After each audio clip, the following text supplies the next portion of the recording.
Hello and welcome to Push Your Glasses Up. I'm Mikey. And I'm Rena, and hi. Hello. How are you?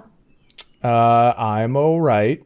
I'm tired from watching pretty much everything that happened at E3.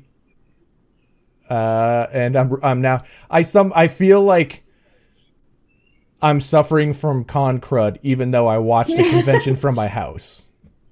Well, I'm kind of there with you. I have a little bit of a headache, so bear with me today. It must be something in the air.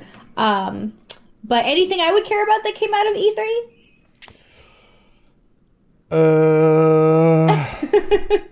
I can double check my list of games that I paid attention to.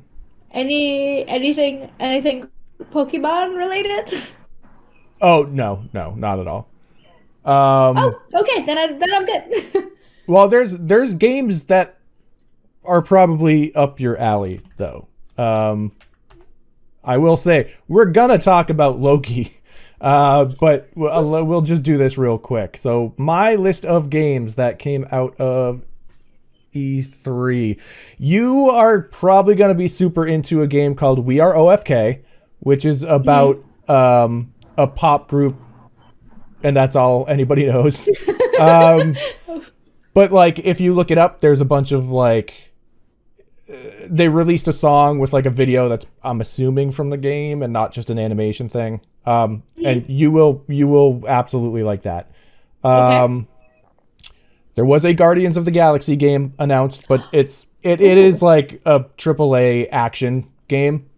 And you don't traditionally play those, but you know, you may enjoy Oh, is it. this the one I saw all the hoopla about Star-Lord not looking like Chris Pratt, like the same way like the Avengers all looked different I mean, before and that whole thing? there wasn't as much hoopla about that this time because it has happened before now. So even though it has happened before with the Spider-Man game, And they gave Rocket a goatee. yeah, not even a goatee. It's like a Viking braid, kind of. Gave him a beard. The designs are fine. Gamora looks cool. She's the coolest looking one in the group. Nothing says Per trash usual. panda like an animal with facial hair. Well, he's also got like beads at the bottom of it, and one of them it pretty much looks like the Funko head of Groot. Ah. But yeah, Interesting I choices. don't love that design. For the most part, the designs are just like fine in that game. It's alright. There's a game called Lake, which looks really relaxing. You're just somebody that moves back to their hometown and kind of like becomes a mail carrier and just like meets people in the town. Do they fall in love? Is this a Hallmark Christmas movie? It's possible. I do not know. Garden Story is like an old RPG where you play as a very cute little grape. A great. Wait, is it a gardening video game? Is this a game about gardening? It's a no. So Garden Story is you are Oh. like living as a fruit or vegetable kind of thing. You play as it looks like a Game Boy Color game that's like a top-down style game that it looks a little like that era of Pokemon style, but you're playing as like cute little grape. Oh, I want to be a grape. I'm very interested in that game. It looks very good. Okay. Also, another game called Unpacking that is literally just you're learning the story of somebody as you like unpack things into apartments or like a new dorm or whatever. And you just different eras of them, like as a child moving to a new house and then to college and then an apartment. And it's through the years kind of you learn that stuff. That seems like a deeply personal game. It looks very relaxing and has the potential of really emotionally fucking you up. Yeah, I was gonna say, like, is the boss level when you have to unpack all the trauma? Yeah, I don't think there's going to be a boss level. There'll be a final level, I'm sure, but is that pretty... Behind the Frame is also another one where you play a painter and you can kind of see into the apartment across the, like, in the next building over, and it's like an older man who's a painter, and it's all about like you're kind of like learning about him as you're doing your paintings, and the real mechanic in the game is like a painting thing that's like it's a puzzle, but by doing the painting you're finishing a puzzle. It looked very cool. Also probably going to be heartbreaking. That one truly looks like it's going to be heartbreaking, so fair warning on that. That might be it for my list of, I mean, there's also like Mario plus Rabbids is a very good, it's a tactical game, so it's you have to like, I can move in this little area and maybe attack this person or this person. It's the first game is very, very good. It's not a genre that I usually go for, but I enjoyed it a great deal. It's Final Fantasy Tactics kind of, but more like XCOM, which is a little more battle-y instead of like magic-y. So that's probably everything from the list that I took down. That's for you, unless you want to get into Jurassic World Evolution, because a sequel was announced for that. So yeah. Nope, I'm good. We can move on to Loki because I see that you have your lighting affixed to the topic of discussion. And I also, this is, if you're watching this on YouTube, I have the closest thing I have to a tesseract, which is a little square fluorite. So, funny thing about that, this wasn't for Loki. This was because I was testing out lighting for a Jurassic video. Well, I mean, it works out. I mean, I didn't initially mean to wear this, but then I realized this looks like a little green tesseract. But no, it's a piece of fluorite. Yeah, this is I am trying to do some videos on older movies, see how that goes before I actually put them up or anything. Haven't recorded anything. You pointed that out. I was testing to see if I could get a good lighting thing going for it, and change it for each thing that I'm doing to kind of theme it a little bit. It just happened to work out for this, which is nice. But yeah, Loki episode 1, episode 2, both out now. What have you thought about this show so far? So I'm trying to follow everything that's going on, and I feel like there's like a lot to process, especially when you're getting into anything that has to do with time. I love the TVA and the style, the sort of like vintage yet timeless yet futuristic. The like motif. perma 60s. Yeah, which I think is really cool. I love Owen Wilson as Mobius. I think he's a great addition. Him and Tom Hiddleston go together really, really well. And I have to keep reminding myself that this Loki doesn't know what we know. He only knows up until the first Avengers film, and that's it. So that's the only thing I have to like keep reminding myself, that like he didn't see the Dark Elves. Like when he sees his whole life, that's the first time he realizes like what his fate is. And so that's the only thing. It's like I have to remember like which Loki we're dealing with. Yeah, so I was thinking I was gonna have to be in that position originally, but once they did that recap for him, or like forecap, I don't know, it allowed me to like let go of that a little bit, because it was like mainlining a recap for not just the character, but for us as well. So it's like he still technically got to experience that thing, even though he didn't experience that thing. So I think while it's important to still remember that, it's also like he at least has the knowledge, even though he hasn't emotionally dealt with those things the same way that our Loki has dealt with the thing. So yeah, I was more worried about that going into it, but feel a little better now. Feel a little better after they did do that. I mean, there's a lot of talking. It's a lot of heavy dialogue in like the first couple episodes. But I feel like everything going forward is going to be crazy. Yeah, it's it felt very calm before the storm. Well, yeah, and they're getting into it pretty quick compared to the other two shows. So, that's what I'll go back to this is the style of this show sets a really good tone, even if you're just like, some of this stuff is over my head, which it is going to be. There's so much exposition about how this works that it's like, it's hard to keep track of everything that's going on. But just the tone of the setting, I think, is enough to draw you in. There's a little bit of like Mindhunter going on in there, and just the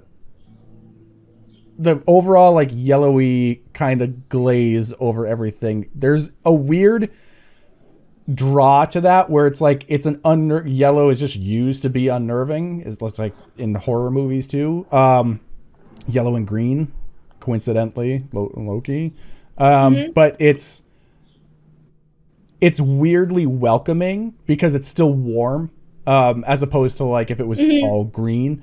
And so it brings you into this that way, and then it allows you to see this version of Loki like actually have a little development. Whereas like I would say in the movies, even though we obviously like love that Loki, it's you don't actually see the development expounded on. You just see like, oh, he switches at a certain moment in the movies.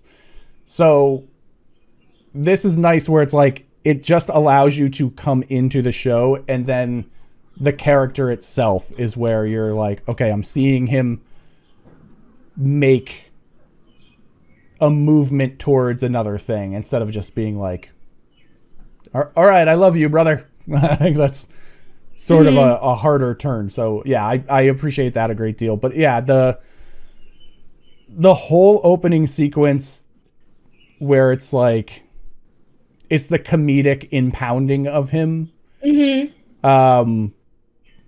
That's probably the most Marvel part of this whole thing. And then it just becomes its own thing the way that the other shows had as well.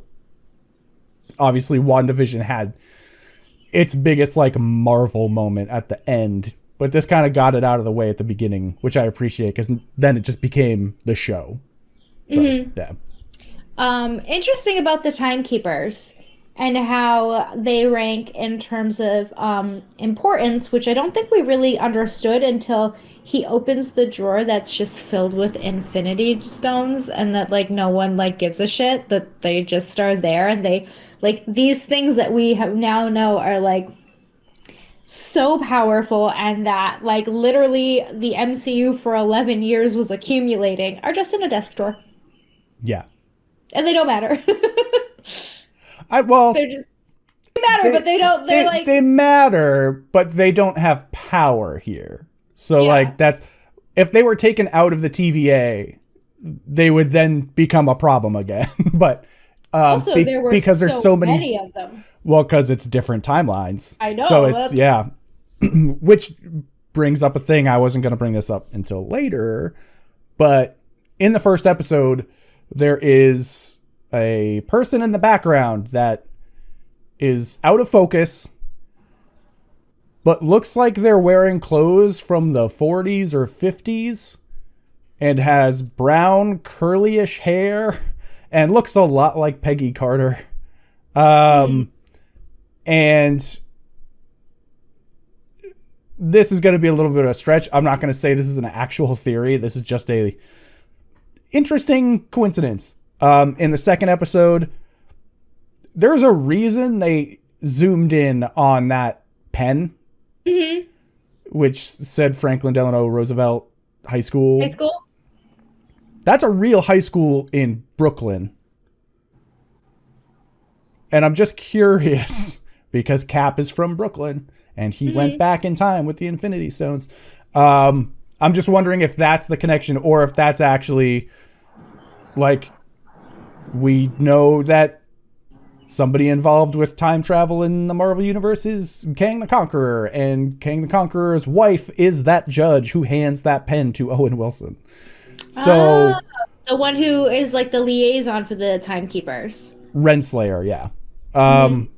And so that's one of those things where there's like interesting connections that could be tied to, but then it also could be an even bigger stretch of Kang at is known as Nathaniel Nathaniel Richards at one point, and is a potential descendant of Reed Richards, and Reed Richards' son is Franklin. It's a very long stretch, not just a stretch because of Mr. Fantastic, but it's a Didn't very long they stretch. didn't they cast Kang the Conqueror fairly recently? Wasn't there a It's casting announcement? Jonathan Majors. He is the main villain in Quantumania, the next Ant-Man and the Wasp movie, Hmm. which is currently filming, I believe. And he was cast a long while ago, but I don't know what that means for the show because the pandemic threw all these productions up in the air. So I don't know what that actually means for that. But he supposedly And is clearly not this in this show, but it doesn't what mean they they're not going wouldn't to make tell us. references. Yeah, but they also wouldn't tell us he's in this show if it's supposed to be a surprise at one point. So, yeah. And Um, we're still early in the game, and we're getting used to new characters like Mobius and the Timekeepers and where they fit into this story. Now we first kind of saw how timelines can branch off in Endgame yeah. when Hulk finds the Ancient One and she's like, "Oh no, this is where things go. Like, don't do this." Yeah. And now we understand, like, I thought it was like her and or them, I don't know, the Ancient One can be whoever. I thought those were the people who kept the flow of time going, but obviously it's much greater. And I wonder how that, because we know there's more Doctor Strange stuff, how, they keep it all together. Yeah, that's more of so they protect the realm of Earth and Hmm. like the Oh, okay. reality of Earth. And in Marvel, reality and time are separate. They're separate, So, yeah. yeah, like they're automatically connected obviously with just how that works, but like in this world, universe, whatever, time is its own thing, reality is its own thing. That's why there is a time stone and a reality stone. But Yeah. clearly, we're getting into they're setting the stage for multiverses. They when they Yeah. go through the like when he's waiting in line and takes his ticket, they actually go through a bit of exposition where they explain who the timekeepers are and how, multiverses exist and how, they can exist and they flow together. You don't want everything to like unravel. It's kind of like almost like a braid or something that everything just kind of flows and you Right. don't want little pieces The shifting or flyaways. Yeah. everything unraveling. So we know that kind of sets it up, right? So they're Yeah. around like they're not doing anything. Everything's cool right now. Or it was. Yeah. Um yeah, and then it like the other thing when you were saying with like being introduced to other characters, it's like right, we were just introduced to the potential of another Loki Hmm. in the final moments of the first episode, and I kind of felt like there was going to be a clear reveal coming after that because they were hooded and there was nothing to show that it was just Tom Hiddleston again over there. And so in the reveal in the second episode being who the internet is 100% positive that it's Lady Loki, even though it seems like it's not to me because the credits say that it's a character named Sylvie, and Sylvie Sylvie. is the Enchantress, Marvel's Enchantress, not obviously I DC's mean, with a Enchantress. connection to Loki. A So, connection like to Loki, yeah, connection to Loki, not like a rando. but not like how we were like we've always discussed the idea of going to the next generation. They could just do Lady Loki, who would be a younger female Loki, like when they do New But Avengers and stuff. but who looks similar? Dark hair, like they have similar features, so This is Right, yeah. seems more like the Sylvie character, and isn't it in the credits? In the credits, it says Sylvie. Yeah. Um, But that also doesn't but negate that there is also a female Loki out but there. also the horns is a third iteration of stuff. Like the one horn with one broken off is equal, which is a whole different thing as well. Like, so there's like three characters. They could have just mashed all three of these characters together. That's absolutely true. So I don't have a definitive, this is who this character is, because like the credits say one thing, the design says another thing, and the plot says it kind of wants to be, but then again, like they could just flip it to whatever. So yeah, it's also like at one point, Loki says, "Oh, an enchantment. That's an interesting way to go." Blah blah. He said, "There's like three different lines that Lady Loki does have, which is to control people. Where I read an article, Loki Prime, original OG Loki, had to use the Mind Stone to have the same effect." Right, but that is straight up Enchantress's power. So like, I think there's gonna be a little explaining for the show to do to like figure out what's going on. I don't think we're gonna get that answer until like the 4th or 5th episode, probably. Well, I think they did that deliberately because They want the internet to talk about it. well, even in the dialogue between the two of them, they're like, Yeah. "Oh, you're me, I'm you," right? And they have that whole thing. But then when he calls her Loki, she's like, "Don't call me that." Well, it's the Like, don't call me that. It's the when she's controlling the big guy and knocks Loki to the ground, Loki says, "I would never treat me like this." So it's like, I think they're trying to make the viewer think it's one thing and like with dialogue say like, no, we were setting up something different. So However, we know from the TVA that there have been many, many iterations of Loki that they've had to track down and stamp out and reset the timeline, and they have come in all sorts of forms. So, if this ends up being Enchantress and Sylvie, that also lends itself to them being the actual female version of Loki that we're a little more familiar with. So, like, that could be. Like, who says there has to be just one woman in the show? yeah, well, my only thing with if it's gonna be Enchantress, if we're talking about the comic versions, because there's been a couple different Enchantresses, but one of them, which is Sylvie, was created by Loki. Which would make sense why she's so angry. Yeah, but there's also no definition on that from the history of the comic version of like, did Loki create the person or did Loki give them powers? Like there's no definition there yet that we could go off of either. So I mean, it would be interesting though, because it's kind of the same way that Thanos gave Loki an Infinity Stone and was like, "Hey, go do your thing." You know what I mean? If there is another person pulling the strings with Enchantress, Right. being like, "Hey, go do this." Well, and it's also the stone that is out of Loki's staff is what created Scarlet Witch and Quicksilver, Vision. Like it's so there's a way that this could be that the Loki from that timeline could have created her with the stone that he had at that point, and so yeah. Because that's when I did a little research. That's when Asgard is basically like reborn, and so we've seen Ragnarok happen again now. We know the Asgardians are straight chilling in like Iceland. So, I don't know. There's What's left of them? I mean, it looked like only like 9,000 died. That's not so bad for an entire realm. Pretty sure the population of Asgard was only like 7,000. It said like 9,000 people passed away, so it had to be more than that. Like, no, I thought that was saying the population was 9,000. Oh.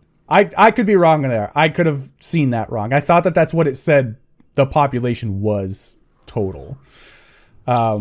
But yeah. But anyway, so Who we know knows? there are still Asgardians on Earth, so this should be interesting. Whenever you're dealing with time and different, variants and multiverses, that gives you a lot of opportunity to play. Yeah. You can kind of do anything. Like you can bring whatever ever you want now. You can have as many Lokis as you want. Well, all the Lokis. The internet wants a lot of them. Do you have any Lokis that you would like to see in particular?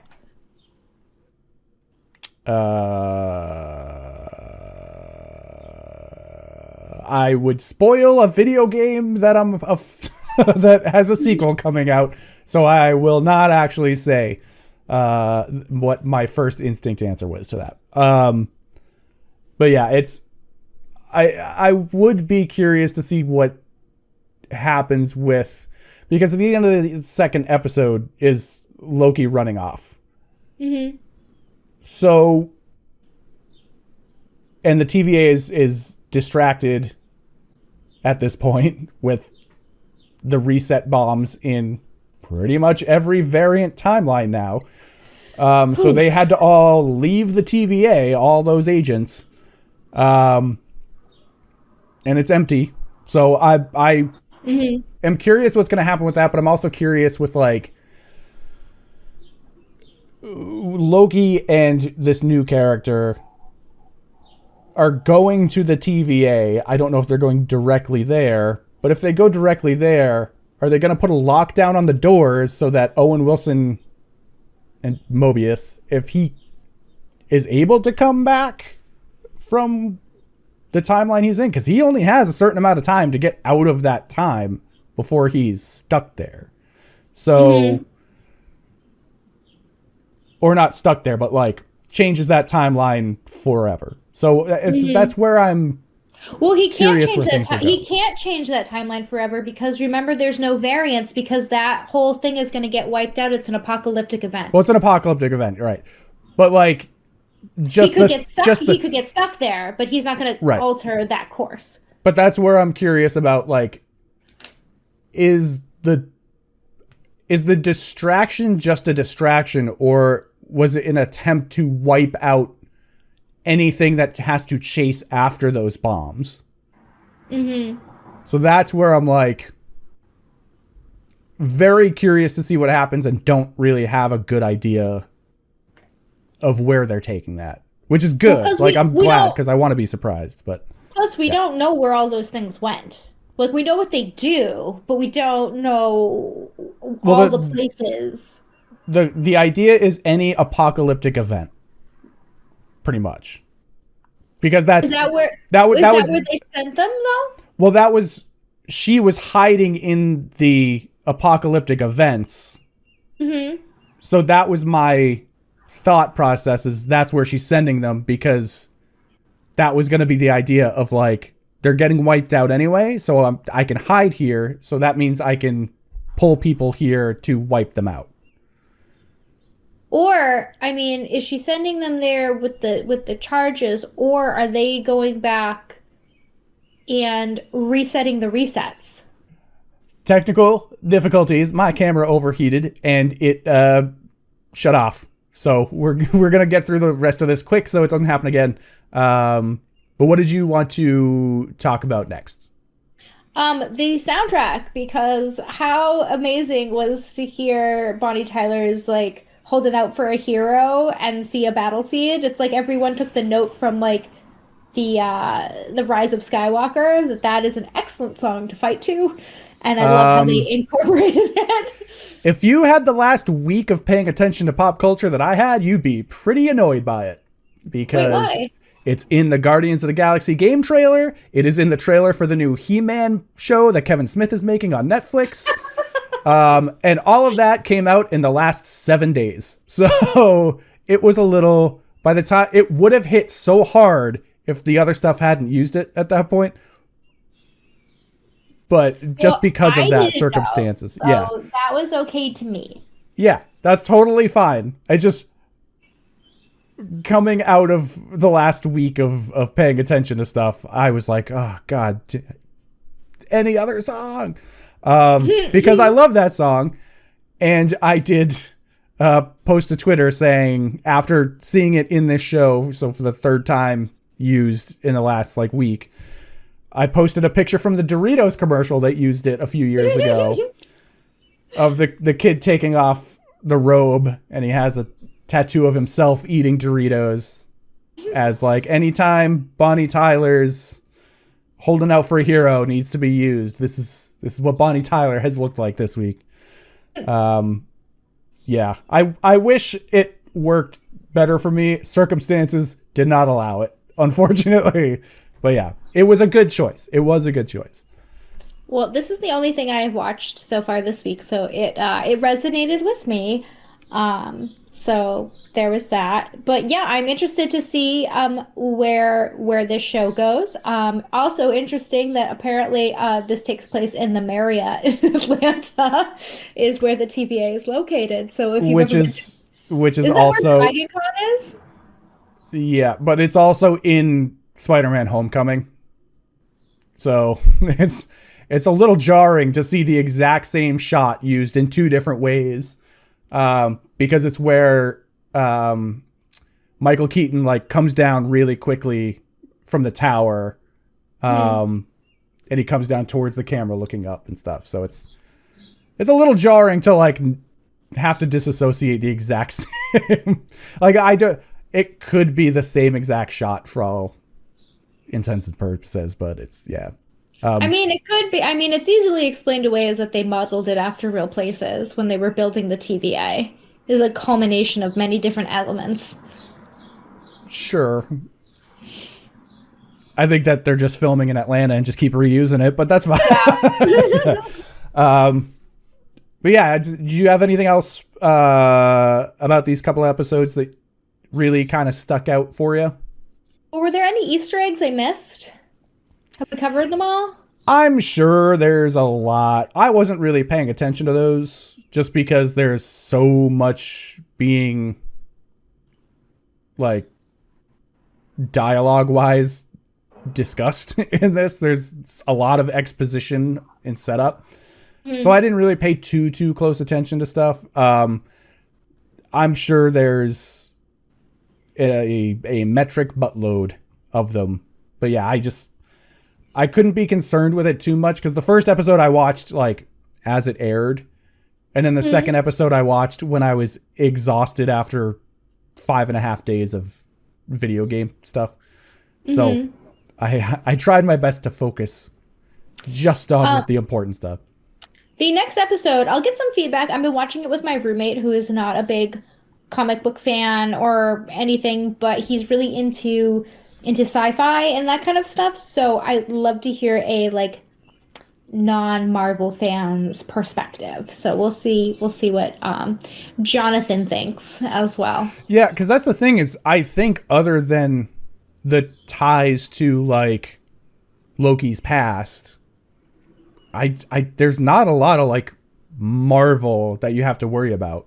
So I think this could honestly be the most accessible out of the shows for that purpose.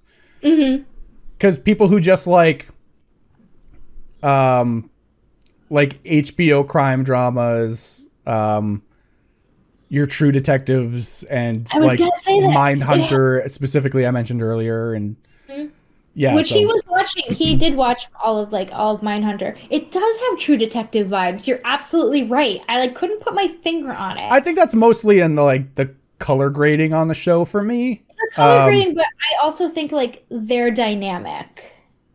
Yeah, I mean that's sort of just buddy cop anything. But yeah, I could see it for that too. But for me, that just kind of came off as like any odd couple pairing and partners is Time is a flat circle. It sure is. Or in this case, a long rope. A line of hair with braided hair. Braided hair with split ends. Flyaways everywhere. You know what? You just need some conditioner. That's what's going to fix the whole timeline. A lot of conditioner. A treatment. Yeah. I would say overnight, but time means nothing here. So, yeah, so we'll be back. I think this is going to be 6 episodes again. So I think it works doing 2 episodes of the show for 1 episode of our show. So we'll be back with episodes 3 and 4. As well as Luca is this weekend. So we get to watch a joyous little Pixar movie. About watch with my mom and my niece. About Italian mermaids, I think. I just know it looks nice. Yeah. My gosh. So we'll probably have that episode next week to hold over until the next Loki episode. So other than that, I think we're good. So we will talk to you soon. Bye. Bye.